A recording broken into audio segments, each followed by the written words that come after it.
අපේ පළවෙනි බලපෑම තියෙන්නේ මේ යුද්ධය අතහරින්න සාමය දක්වා යන්න කියන බලපෑම. ඒ අතරේ දැන් මේක පිළිම බලපෑම් කරාට යුද්ධයක් යම් විදියකට ආරම්භ වෙලා තියෙනවානේ. අපි ධනාත්මකව දකිනවා මේක එච්චර කල් පවතින්නේ නැහැ කියන අපි විශ්වාසයක ඉන්නවා. Cargill's Bank, we are dedicated to the convenience of your journey.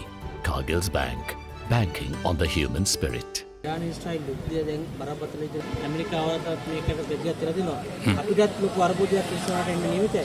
රජයේ විදිහට මේකට කොයි විදිහටද බෙදියක් තියලා කැබිනට් මණ්ඩලයේ ජනාධිපතිතුමා මේ කාරණේ විශේෂයෙන්ම අපි සංවාදයට ලක් කරා. දීර්ඝ වේලාවක් අපි මේක අපේ රට බලපාන විදිහ අපි සාකච්ඡා කරනු ලැබුවා. ඒ වෙනුවෙන් ක්‍රියාමාර්ග කිහිපයක් අපි ගනු ලැබුවා. කොහොම නමුත් අපි ඒ සඳහා සූදානම් වෙමින් ඉන්නවා. අපිට ඒකට බලපෑමක් එනවා නම් ඒ බලපෑම අවම කරගන්න ඒකට විකල්ප මාර්ග හොයන්න අපි සැලසුම් කරනවා. දැන් මගේ අමාත්‍යාංශුණක් ගත්තම අපේ තේ අපනයනේ සැලකිය යුතු කොටසක් අපි ඊරානයට යවන්නේ. ගිය අවුරුද්දෙත් අපි තේ නිමි කිලෝ මිලියන 10ක් අපි ඊරානයට යවුවා. එතකොට ඒ වෙනද පොලේ අපිට බලපෑමක් එනවා. දැන් තේ මාකට් එකේ යම් කිසි බලපෑමක් අපි එලා තිනවා. අපි ඒවට විකල්ප තෝරගන්න අපි සාකච්ඡා කරනවා. අභියෝග එනවනේ ඔබ තමුන්නාන්සලගේ ජීවිත වලටත් එනවා, ආණ්ඩුව වලටත් එනවා, රටවල් වලට එනවා. ඒකට මුහුණ දීම තමයි රජයක් හැටියට අපේ වගකීම යුතුකම. ඒකට සැලසුම් සහගතව මැදිහත් වෙන්න අපි සැලැස්මක ඉන්නවා.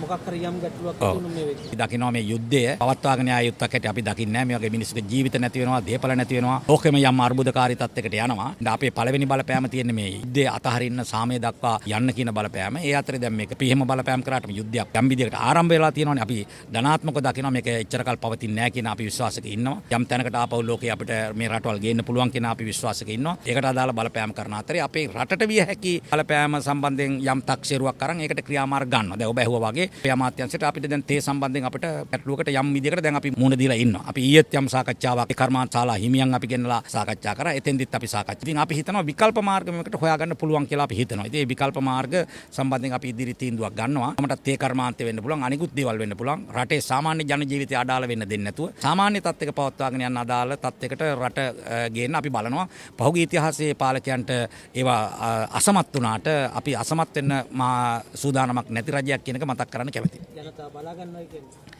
අනිවාර්යෙන් ජනතාව බලා ගැනීම අපේ වගකීමක්නේ. ඒකට අපි මුහුණ දෙන්න සූදානම්. ජනතාවට මේක ප්‍රශ්නයක් වෙන්න නොදී, ජන ජීවිතේට ප්‍රශ්නයක් වෙන්න නොදී, ආර්ථිකයට දැඩි බලපෑමක් වෙන්න නොදී පවත්වාගෙන යන අදාළ උපරිම සැලසුම් සහගතව මැදිහත් වීමක් ඉදිරියේ අපි සිද්ධ කරනවා.